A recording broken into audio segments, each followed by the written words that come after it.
Hi everyone.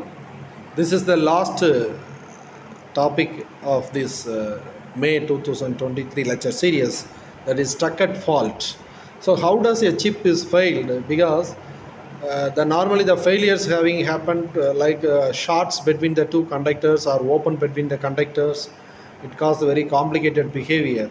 Suppose if you connected PMOS and NMOS, if at a time you can both the transistor, if suppose if it is switched on means then it make chip is failed. So the simpler model for using this stuck at fault, you assume all the failures caused in this stuck at fault either 0 or 1, because already I told that digit plus AL, digit means zeros and ones, AL means absolute logic. So the shorted to ground means that is 0. If it is shorted to VDD means that is 1. So 1 means power supply, 0 means ground. It's not quite true, but it will work well in practice. So stuck at 1, look at this. So the diagram says that stuck at 1 means you can use the upper side, that is VDD power supply. So that is called the stuck at 1. Stuck at 0 means it is connected to the ground. So this is right hand side, it is used in the wave, that is layout diagram. So you can use the layout. My simple advice, you can use microwind tool to create the layout. So after writing the Verilog HDL code, you just include the Verilog HDL code into the microwind tool. Then you can easily convert that Verilog HDL code program into layout. So the observability and controllability, simple concept. The controllability means you check the inputs. So input is controlled the output, that is controllability. So either it forcing a node either 0 or 1, that's the input pins of the chip. So controllability means you are controlling the inputs. Observability means O for output. Observability, O for observability, O for output. It observing the node by watching the external output pins of the chip. So the combinational logic either used to observe or control. So the finite state machines, which is used to difficult. So first combinational logic means you are given the input and getting the output. Sequential logic means you are given the input and getting the output again back to the input. That is like a feedback. That is differentiation between combinational and sequential.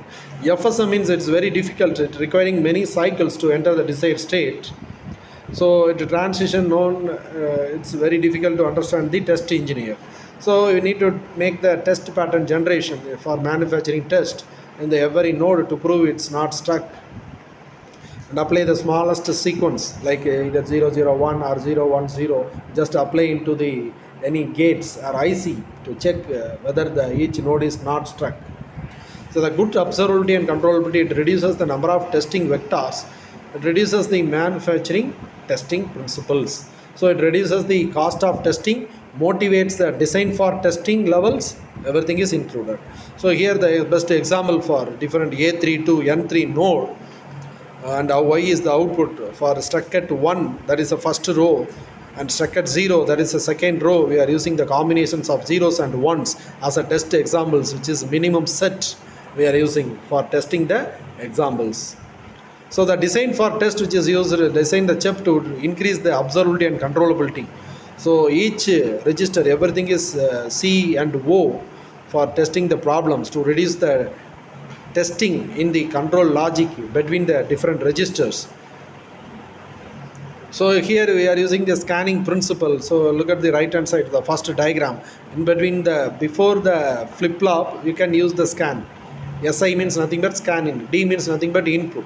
So the normal mode, if it is needed, you can select the normal mode. That is, flip-flop is the usual one. If it is scan mode, means it is used as the shift register. So it contains everything is shifted one by one and checked everything is like a scanning.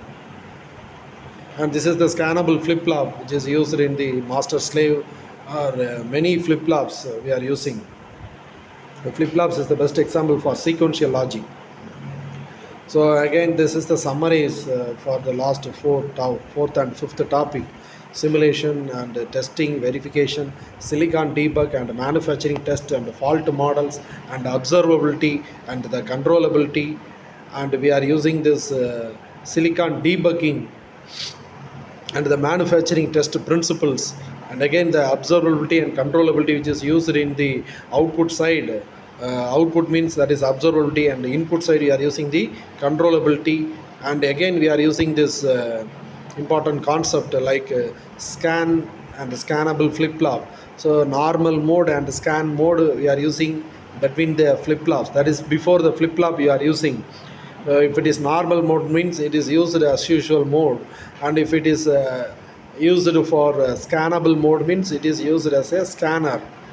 So that is the design for testability principle. So here this is the summaries of the fourth and fifth topic of this lecture series. Thank you.